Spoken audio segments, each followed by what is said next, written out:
नमस्कार दोस्तों, मैं नवर्धन प्रजापत अपने YouTube चैनल पर एक बार फिर से आपका स्वागत करता हूं। तो हमने 10वीं क्लास का जो था सब्जेक्ट वो हमने स्टार्ट कर दिया है। आज हम 12th क्लास इतिहास शुरू करने जा रहे हैं, जिसके अंदर हम पहला जो अपना पार्ट है वो पढ़ेंगे। तो आइए शुरू करते हैं आज का पहला पार्ट। अपना जो पहला पार्ट है उसका नाम है भारत का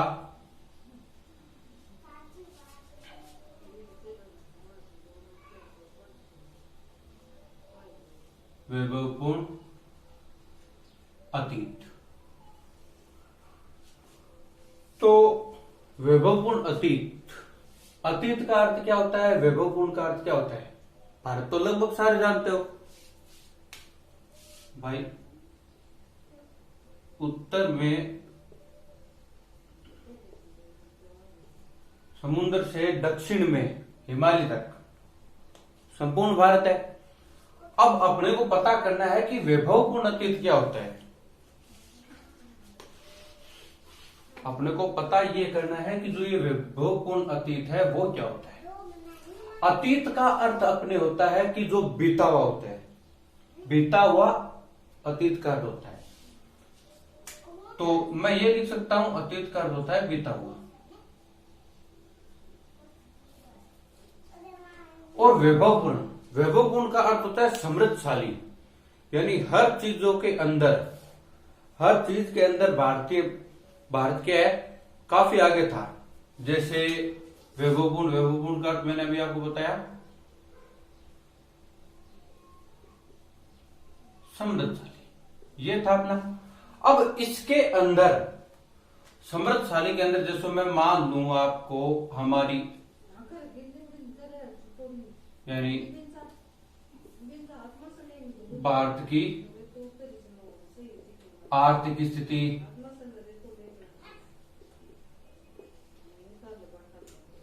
सामाजिक स्थिति,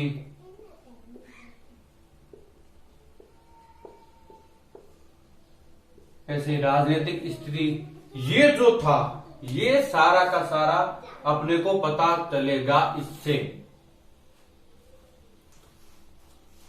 यानी भारत का वैभवपूर्ण अतीत कैसा था, जो समृद्धशाली बीता हुआ जो कल था वो अपना कैसा था, ये आज हम इस पाठ के अंदर पता करेंगे। तो इतिहास को जानने के प्रमुख स्रोत क्या क्या मानते हैं। इतिहास को जानने के काफी प्रमुख स्रोत माने जाते हैं। इतिहास को जानने के काफी प्रमुख स्रोतों के अंदर क्या मानोगे। इतिहास को जानने के स्रोतों को हम दो भागों में बांटते हैं। इतिहास को जानने के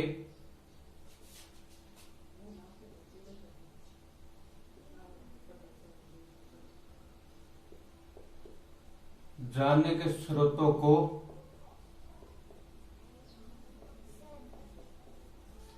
दो भागों में बांटा जाता है। तो इतिहास को जानते हैं, इतिहास को जानने के स्रोत होते हैं। स्रोत वो होता है जिससे को अपना जिससे के अपने को किसी चीज के बारे में पता चलता है, वो होता है स्रोत। इसको हम दो भागों के अंदर बांटते हैं। इन दो भागों के अंदर पहला कौन सा आएगा अपना, पहला आएगा अपना साहित्यिक स्रोत। पहला अपना आता है साहित्यिक स्रोत।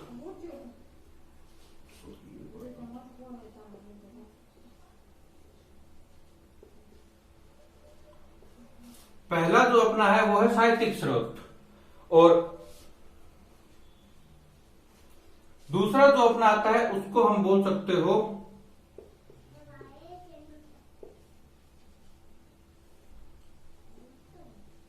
पुरातात्विक स्रोत, या फिर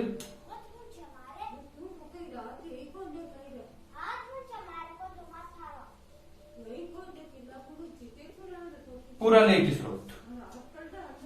यानी इतिहास को जानने के स्रोतों को हम दो भागों में बांटते हैं। उन दो भागों में पहला अपना आता है साहित्यिक स्रोत, और दूसरा जो अपना आता है वो आता है पुरातात्विक स्रोत या फिर पुरालेखीय स्रोत। अब आज हम पढ़ेंगे हमारे जो साहित्यिक स्रोत होते हैं वो साहित्यिक स्रोतों के अंदर कौन कौन से आते हैं, अपने को वो पहले पढ़ना है। तो आज हम जो पढ़ेंगे वो पढ़ेंगे साहित्यिक स्रोत।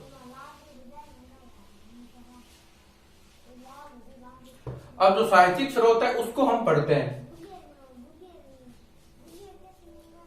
अपने को आज पढ़ना है साहित्यिक स्रोत।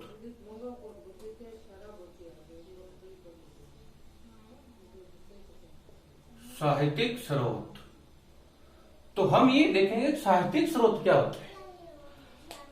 साहित्यिक स्रोत वो होते हैं जिसके अंदर अपने को लिखा हुआ प्राप्त होता है।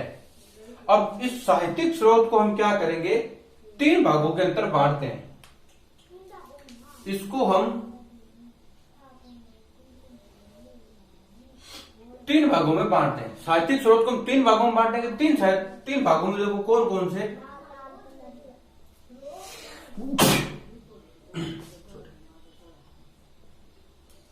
पहला हमारा आता है धार्मिक साहित्य।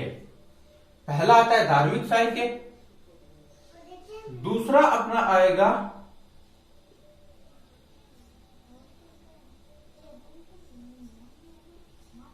धर्मेतर साहित्य, और तीसरा अपने आता है वंशावलियां। ये तीन रूप से मुख्य रूप से आते हैं। साहित्यिक स्रोत है, साहित्यिक स्रोतों को हमने तीन भागों में बांटा है। अब इन तीन भागों में कौन कौन से, पहला आता है धार्मिक साहित्य, दूसरा धर्मेतर साहित्य, और तीसरा अपना आता है वंशावलियां। अब इनको भी हम क्या करेंगे, अलग अलग, इन दो को हम अलग अलग बांटेंगे, वंशावलियां एक साथ में ही रहेगा। अब धार्मिक साहित्य के अंदर देखो कौन कौन से आते थे। इनके अंदर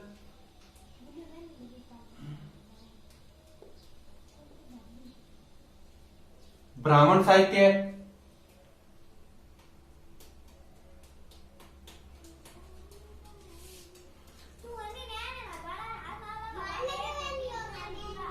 सेकंड आता बौद्ध साहित्य, और थर्ड अपने आता था जैन साहित्य।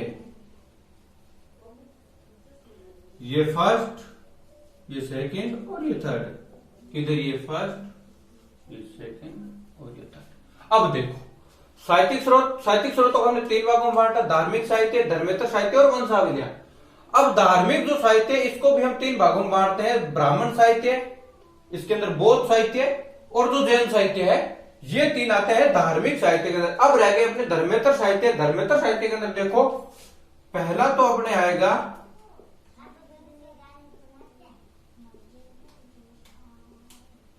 ऐतिहासिक ग्रंथ, दूसरा अपना आता है विशुद्ध साहित्यिक ग्रंथ, तीसरा अपने आता है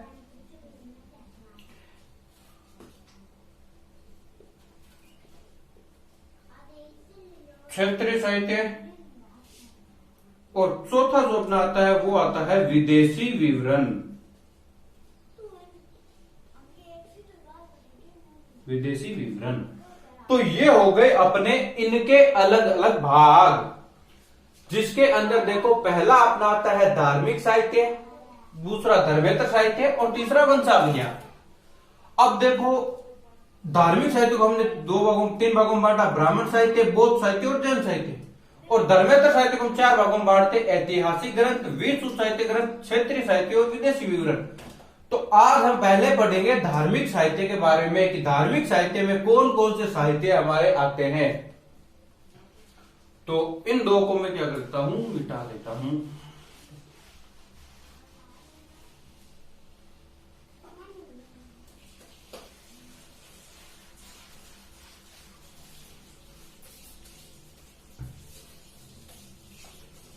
तो अब पहले हम लेंगे ब्राह्मण साहित्य।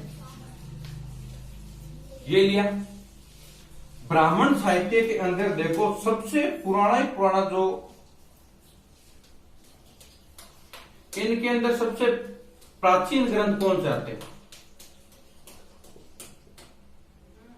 इनमें सबसे प्राचीन ग्रंथ वेद है। अब वेद है तो वेद कितने हैं? तो मैं रफ करता हूं पहले।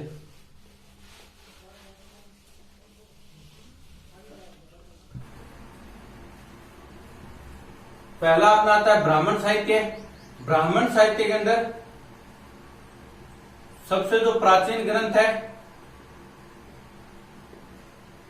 वो वेद है, और वेदों की संख्या 4 है। वेदों की संख्या 4 कौन कौन से हैं? पहला अपना ऋग्वेद,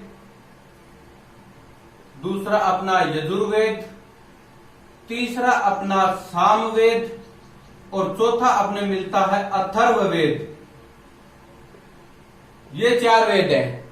इनके अंदर ऋग्वेद जो है ये सबसे प्राचीन वेद है। इसके अंदर 10 मंडल और 1028 सूक्त है। यजुर्वेद जो है इससे हमें यज्ञ और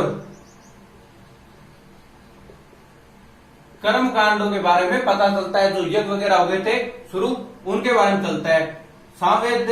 सामवेद से हमें संगीत व गायों के बारे में पता चलता है। और अथर्ववेद है, अथर्ववेद की जो रचना है ये अथर्व ऋषि ने की थी। अथर्व ऋषि ने की। और इसके जो विषय मिलते हैं वो विषय भी क्या है? विविध विषय, यानी इसके अंदर अलग अलग विषयों के बारे में पता चलता है। तो मैंने आपको बताया वेद सबसे प्राचीन है ब्राह्मण साहित्य में, जिसके अंदर 4 वेद होते हैं, ऋग्वेद, यजुर्वेद, सामवेद, अथर्ववेद। सबसे प्राचीन वेद ऋग्वेद आता है, 10 मंडल और 1028 सूक्त है। यजुर्वेद है, यज्ञ और कर्म कांडों की जानकारी मिलती है। सामवेद है, सामवेद से हमें संगीत और गायों के बारे में। और सबसे जो नया है वो अथर्ववेद, जिसकी रचना अथर्व ऋषि ने की, और इसके जो विषय है वो भी विविध है। अब उसके बाद में प्रत्येक वेद के 4 भाग हैं। प्रत्येक वेद के 4 भाग हैं। प्रत्येक वेद के 4 भाग, इसके अंदर कौन कौन से आते हैं? संहिता,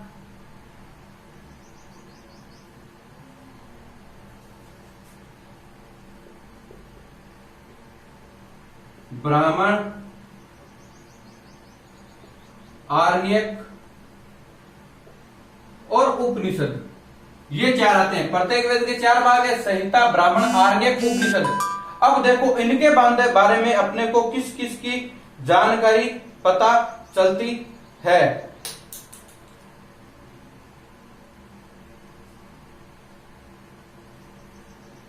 अब देखो पहला आता है संहिता। संहिता के अंदर क्या है? वेदों की व्याख्या की गई है। फिर आता है अपना ब्राह्मण।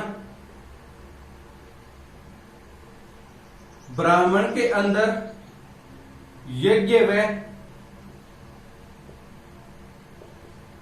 कर्मकांडों पर आधारित है।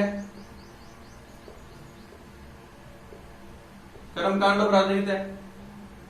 फिर अपना आता है आरण्यक। इसकी रचना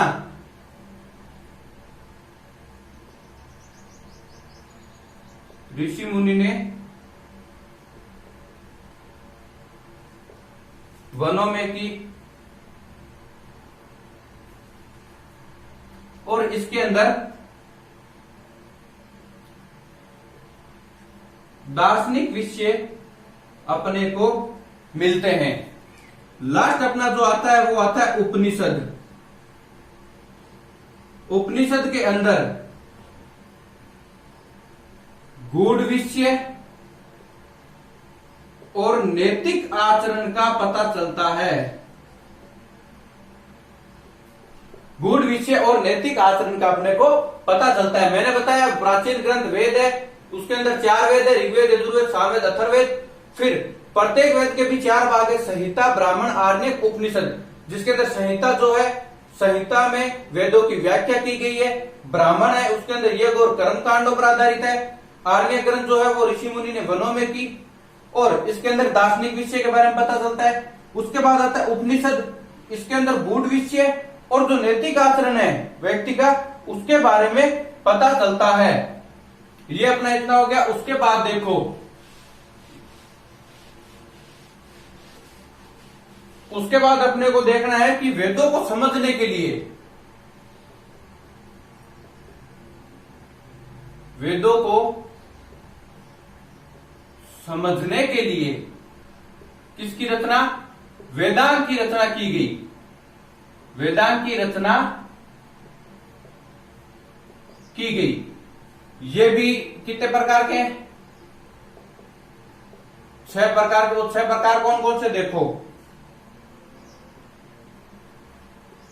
शिक्षा, कल्प, व्याकरण, निरुक्त, छंद और अंतिम आता है अपना ज्योतिष। यानी वेदों को समझने के लिए वेदांगों की रचना की गई, और वेदांगों के भी 6 प्रकार थे। कौन कौन से, शिक्षा, कल्प, व्याकरण, निरुक्त, छंद और फिर आता है अपना ज्योतिष।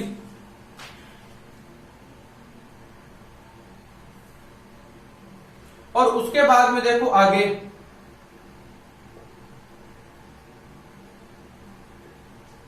आयुर्वेद,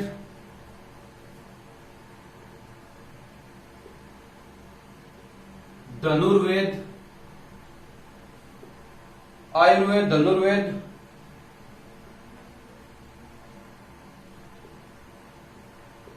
गंधर्व वेद, और जो शिल्प वेद हैं, ये क्या है,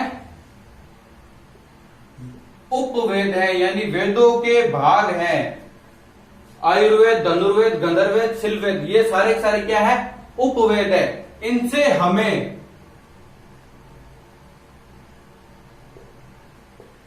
चिकित्सा,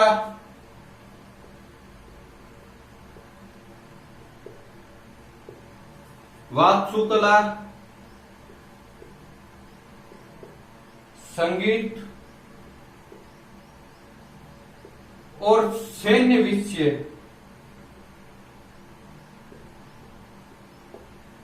सैन्य विज्ञान आदि के बारे में जानकारी अपने को प्राप्त होती है। जो आयुर्वेद है, धनुर्वेद है, गंधर्ववेद और शिल्पवेद जो है, ये एक उपवेद है, और इनसे हमें चिकित्सा, वास्तुकला, संगीत और सैन्य विज्ञान आदि के बारे में जानकारी अपने को मिलती है। उसके बाद वेदों के अलावा, वेदों के अलावा ऋषि मुनि ने स्मृति की रचना की। अब इन स्मृतियों के अंदर देखो कौन कौन सी मुख्य आती है। एक तो अपने आती है मनुस्मृति, और एक आती है याज्ञवल्क्य स्मृति। ये 2 मुख्य रूप से आती है।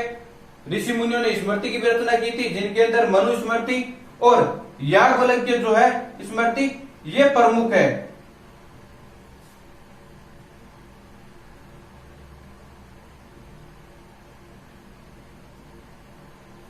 उसके बाद पुराणों की भी रचना हुई, और ये कुल कितने हैं,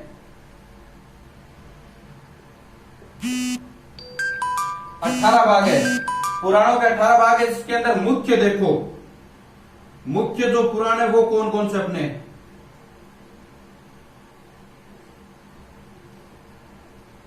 मार्कंडेय,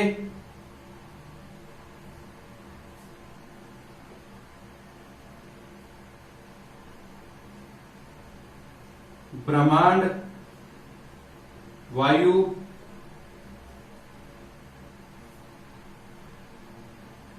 विष्णु, भागवत और मत्स्य पुराण, ये अपने इनके अंदर प्रमुख है। अब देखो, इतनी दूर मैंने बताया था, उसके बाद मैंने बताया ऋषि मुनियों ने स्मृति की रचना की, जिसके अंदर मनुस्मृति और याज्ञवल्क्य की स्मृति प्रमुख है। उसके बाद पुराणों की भी रचना हुई थी इतिहास को समझने के लिए, जिसके अंदर अपने 18 भाग है, और इनके अंदर मार्कंडेय, ब्रह्मांड, वायु, विष्णु, भागवत और जो मत्स्य पुराण है ये सबसे प्रमुख है। और दूसरा, इनके अंदर जो मत्स्य पुराण है ये क्या है, सबसे प्राचीन पुराण है। मत्स्य पुराण जो है ये सबसे प्राचीन पुराणों के अंदर आता है। और जो संस्कृति थी उस समय की, वो सबसे ज्यादा इन्हीं के अंदर मिलती है।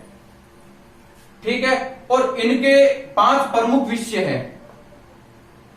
इन्हीं के 5 प्रमुख विषय हैं। वो 5 प्रमुख विषय देखो मैं बताता हूं कौन कौन से हैं। इनके जो 5 प्रमुख विषय, पुराणों के 5 प्रमुख विषय, पुराणों के 5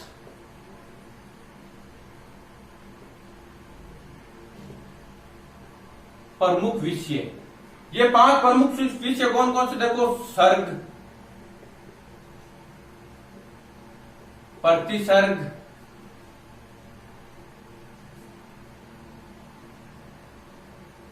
मनवंतर, वंश और वंशानुचरित। ये है 5 प्रमुख विषय। किसके? पुराणों के जो 5 प्रमुख विषय है वो ये है, जिसके अंदर कौन सा आता है, सर्ग, प्रतिसर्ग, मनवंतर, वंश और वंशानुचरित। ये 5 प्रमुख विषय अपने आते हैं पुराणों के अंदर। तो ये था अपना ब्राह्मण साहित्य। साहित्य के अंदर, धार्मिक साहित्य में जो सबसे पहला था अपना ब्राह्मण साहित्य, वो आज हमने देखा है। कल का जो अपना टॉपिक रहेगा वो रहेगा अपना बौद्ध ग्रंथ या बौद्ध साहित्य और जैन साहित्य जो है वो अपना कल का टॉपिक रहेगा। वो दोनों टॉपिक पूरे होते ही अपना जो धार्मिक साहित्य है वो पूर्ण हो जाएगा।